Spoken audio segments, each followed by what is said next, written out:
अमित जी, एक global narrative ऐसा भी बन रहा है वेस्टर्न मीडिया में, खास करके माइनॉरिटीज़ को लेकर, कि मुसलमानों को यहाँ पर सताया जा रहा है। ये जो एक साजिश चल रही है, इनफैक्ट अभी एक अमेरिकन स्कॉलर साल्वाटोर बेबॉन्स यहाँ आए थे देश में, तो उन्होंने कहा कि जो है भारत का बुद्धिजीवी वर्ग जो है वो एंटी इंडिया है। क्या ऐसा आप मानते हैं? ये ऐसा नैरेटिव क्यों बन रहा है? इसके पीछे क्या साजिश है? देखिए, तो एनालिसिस का सवाल है। मैं ये मान सकता हूं कि अगर किसी को स्पेशल फेवर मिलती थी तो हमारे राज्य में वो नहीं मिलेगी, हमारे शासन में नहीं मिलेगी। और ये हमारे संविधान का स्पिरिट, किसी को स्पेशल फेवर नहीं मिलनी चाहिए। Justice for all, appeasement to none, ये भारतीय जनसंघ का मूल सूत्र है और हम उसी पर चल रहे हैं। किसी को अन्याय नहीं करेंगे, मगर किसी का एपीसमेंट, तुष्टीकरण भी नहीं करेंगे। ये देश संविधान के हिसाब से चलना चाहिए और संविधान के स्पिरिट से हिसाब से चलना चाहिए। अब किसी को स्पेशल फेवर बंद होती है, इसको आप अन्याय कहते हो, तो आपको अन्याय की डेफिनेशन बदलनी चाहिए, उनकी डेफिनेशन बदलनी चाहिए।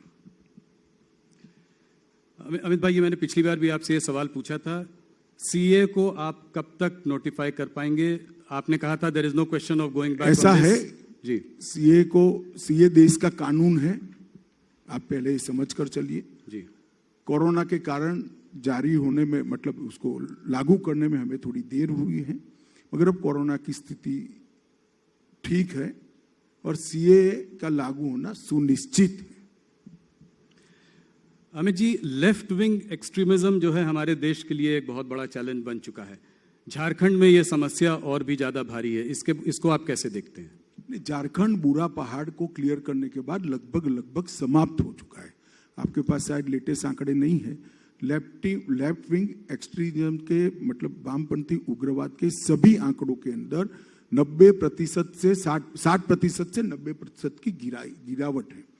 और जो 243 जिलों में फैला हुआ था, अब वो 43 जिलों में सिमट कर रह गया है। ये 3 साल के अंदर हमने बहुत कठोर लड़ाई लड़ी है। ढेर सारे लोगों ने आत्मसमर्पण किया है और ढेर सारे लोगों पुलिस की मुठभेड़ में मारे भी गए हैं।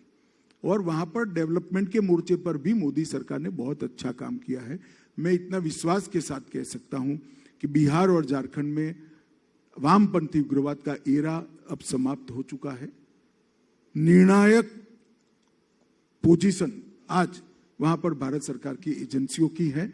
और अब जो थोड़ा हिस्सा बचा है, उड़ीसा, तेलंगाना और छत्तीसगढ़ के बीच के ट्रायंगल का, उसको भी हमने 817 कैंप लगा है। आप कल्पना कर सकते, 3 साल में 817 कैंप जी, इतने अंदर गए हैं। बहुत अच्छा परिणाम आया है। आप होम डिपार्टमेंट की साइट को खंगाल लीजिएगा तो शायद आपको 45 मिनट का कार्यक्रम करने का एक मटेरियल मिल जाएगा। अमित जी, 2-3 सवाल और। मुझे पता है कि समय आपके पास कम है, पर आपको पकड़ना आसान भी नहीं है, इसलिए मैंने कहा कि 2-3 सवाल और पूछ लेता हूँ। इंटेलिजेंस एजेंसीज, ऑपोजिशन का कहना है कि ये सरकार जिस तरीके से यूज़ कर रही है, एक डर बनाने का माहौल, नेताओं के पीछे जो है ईडी को लगा देना। इधर बीच एक स्पेशल कोर्ट ने ये तक कहा कि जो है संजय राउत जी के पीछे जो ईडी का इन्वेस्टिगेशन रहा वो एक विच हंट है। इसको आप कैसे देखते हैं? देखिए, हमारे देश में न्यायिक व्यवस्था बनी है और 3 स्तरीय न्यायिक व्यवस्था है। सेशंस कोर्ट होते हैं, हाई कोर्ट होते हैं, सुप्रीम कोर्ट होती है, जो देश की सर्वोच्च अदालत है। किसी को भी कोई भी ग्रीवेंस है तो प्रेस में जाने की जगह कोर्ट में जाना चाहिए। और संजय राउत जी के खिलाफ जो जजमेंट आया है, मतलब उनके पक्ष में जो, उसमें भी हाई कोर्ट में अपील हुई, उसकी राह देखनी चाहिए। मुझे मालूम नहीं है लीगल पोजीशन क्या है, मगर हमारी सरकार की समय में एजेंसियों का रिकॉर्ड है, जो भी केस बनाए वो कोर्ट में टिकते हैं और मेरिट्स के आधार पर केस बने हैं।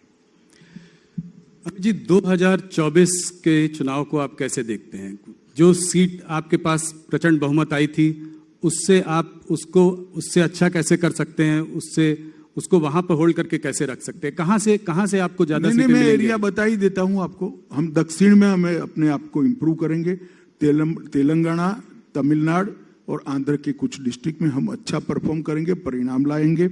इसके साथ साथ उड़ीसा में हम बहुत अच्छा इंप्रूव करेंगे। बंगाल में हम बहुत अच्छा इंप्रूव करेंगे। 18 सीट से ज्यादा हैं? बंगाल में और ज्यादा। हाँ हाँ, बहुत अच्छा इंप्रूव करेंगे। और